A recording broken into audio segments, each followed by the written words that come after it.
స్కూల్లో అల్లరి చేస్తున్నారా? ఏరా కుర్రాళ్ళు, అల్లరి చేస్తే కనుక టీచర్ గారు పోలీస్ స్టేషన్ కనుక ఫోన్ చేసి చెప్తే కంపల్సరీ మేము వస్తాం. మేము వచ్చిన తర్వాత అది నిజమని తేలితే ఆ రిజిస్టర్లో రాస్తాం. రాసిన తర్వాత మీకు ఎన్ఓసీ కదా ఉద్యోగం వస్తుంది కదా, మా కుర్రాళ్ళ మీద ఎటువంటి ఉద్యోగాలు ఏమి సర్టిఫికేట్ వస్తారు. సర్టిఫికేట్ ఆన్లైన్ లో మేము చేసేస్తాం కదా, ఈ పేరు పలానా రోజు పలానా మాస్టర్ పలానా రిపోర్ట్ ద్వారా ఆన్లైన్ లో చేసేస్తాం. మీకు ఎన్ఓసీ ఉండదు, రిమార్క్ ఉద్యోగం ఒకటే కష్టమైపోతుంది. అటువంటి ఇప్పుడే చేసుకోవద్దు దయచేసి, అంత ప్రమాదం. పోలీస్ రికార్డులో కనుక ఎక్కితే చాలా ప్రమాదం. ఇంకా కూలి పని చేసుకోవాలి, ఎప్పుడు ఏదో పని చేసుకుని బతకవలసిందే. ఉద్యోగానికి ఎలిజిబిలిటీ కాదు, ఎన్ఓసీ రాదు. అక్కడ ఆన్లైన్ ఉంటుంది కదా, అక్కడ మేము ఏమైనా దొంగ సర్టిఫికేట్ చేద్దామన్నా అక్కడ ఒప్పుకోదు, కంప్యూటర్ ఒప్పుకోదు, ఇప్పుడు అంత ఆన్లైన్ కదా, ఒప్పుకోదు. కాబట్టి దయచేసి మీ అందరూ మంచిగా ఉండాలి. స్టేజ్లోనే మంచితనాన్ని ఉపయోగించుకుంటే తర్వాత ఇవన్నీ వృద్ధాప్యంలో ఉన్నా కానీ అన్ని దగ్గరికి వస్తాయి. దయచేసి అట్లా కాదు, మీరు జాగ్రత్తగా ఉండి చదువుకుని మీ పక్కలకు కూడా మంచిగా చెప్పి ఈ విధంగా ఉండాలని నేర్పాలి. అర్థమైందా?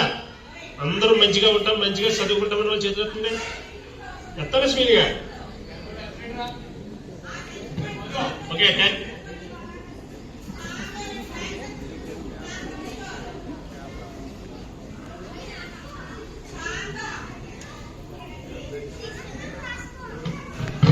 ఎన్ఓసి అంటే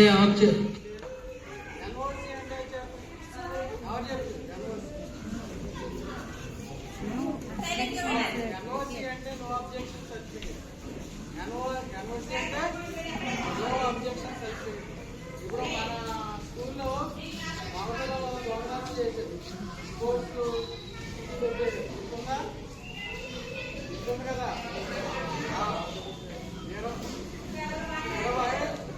25,000 రూపాయలు ఇంటిలో చేస్తే నేను కంప్లైంట్ ఇస్తే సార్ ఏమన్నారంటే పిల్లలు కదా ఒకసారి ఆలోచించిందంటే అప్పుడు కంప్లైంట్ ఎఫ్ఐఆర్ నమోదు చేయట్లేదు, అదే వాపస్ చేసేస్తాను. అదే నేను వాపస్ తీసుకోకుండా కంప్లైంట్ అక్కడ ఇచ్చేస్తే మొత్తం ఆ 4 కుర్రాళ్ళు కూడా జైల్లో ఉందరు. రెండోది ఒకవేళ జైల్లో వచ్చి చదువుకున్నా వాళ్ళకి ఎన్ఓసీ రాదు, సర్టిఫికేట్ రాదు, నాలుగోది ఉద్యోగం రాదు. ఎప్పుడు కూడా ఏ కేసు వచ్చినా ఆ పిల్లల్ని ఫోన్ చేసినా ఈ 4 పిల్లలు తీసుకెళ్తాం. కనుక నేను ఇవన్నీ ఆలోచించి మన పిల్లలు వాళ్ళ భవిష్యత్తు పాడు చేయకూడదని నేను ఎఫ్ఐఆర్ వెనక్కి తీసుకోవడం జరిగింది. ఆ పిల్లలకి ఇప్పటికీ గుర్తు రాకుండా బ్యాటరీ చేస్తారు, మ్యాథ్ని ఎదురించడం అన్నీ చేస్తున్నారు. పిల్లల భవిష్యత్తు ఒక 6,000 ఉద్దేశంతో నేను అది చేయడం జరిగింది. కనుక ఆ పిల్లలు ఉపాధ్యాయులంతా కూడా మా పిల్లలని మేము భావిస్తాం, ఈ భవిష్యత్తు బాగుండాలని అనుకుంటా ఉంటాం. కనుక ఉపాధ్యాయులు ఎవరిని మీరు టీచర్స్ మాట్లాడటం, వేళాకాలం చేయడం, పేర్లు పెట్టడం అటువంటి చేయడం అన్నవరంగా మా మాస్టర్ అయితే ఏడ్చారు ఇక్కడికి వచ్చి.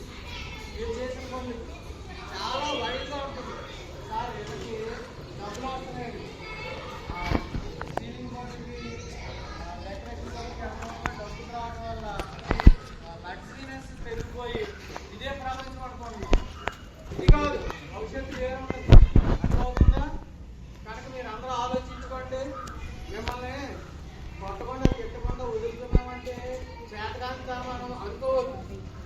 మీ మీద ఉన్న ప్రేమ ప్రకారమే మేము అలా చేస్తూ ఉంటాం. దాన్ని అలసిగా తీసుకొని మీరు జాగ్రత్త చేస్తే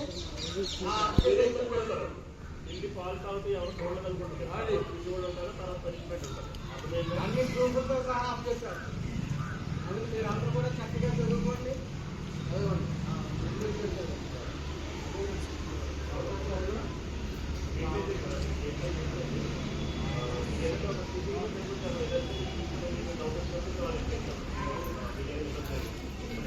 అందరూ శుభ్రం చదువుకోండి, మీరు పక్క వాళ్ళకి మంచిగా ఉండాలి, మీ మంచిగా మార్పు చేయాలి.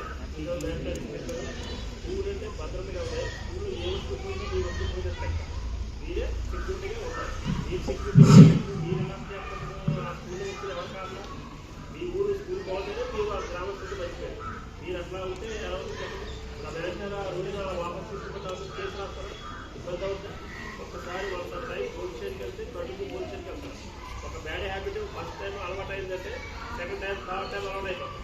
అది హ్యాబిట్ అయిపోతుంది, లైఫ్ స్పాయిల్ అయిపోతుంది, ఇబ్బందులు ఉంటుంది, అలవాటు ఉండదు.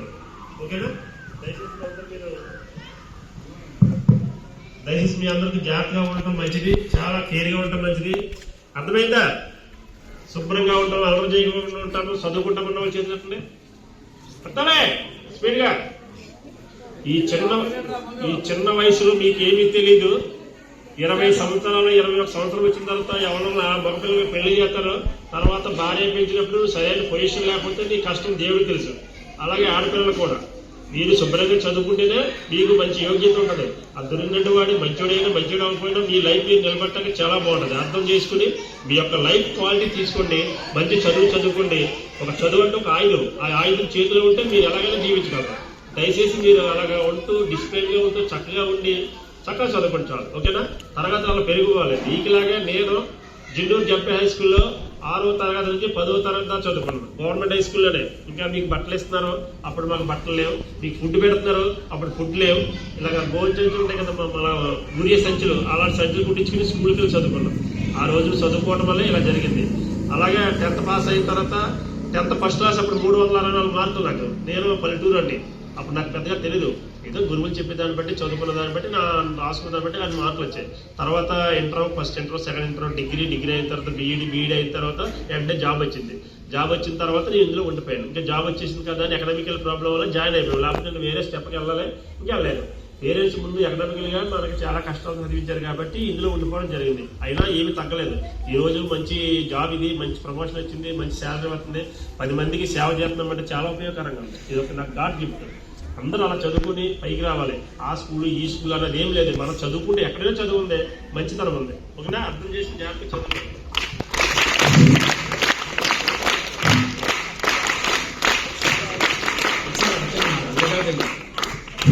మన పాఠశాలకు వచ్చి చాలా అమూల్య విషయాలు చెప్పినటువంటి ఎస్హెచ్ఓ ఏఎస్ఐ ప్రసాదరావు గారికి పాఠశాల తరఫున ధన్యవాదాలు తెలియజేస్తున్నాం.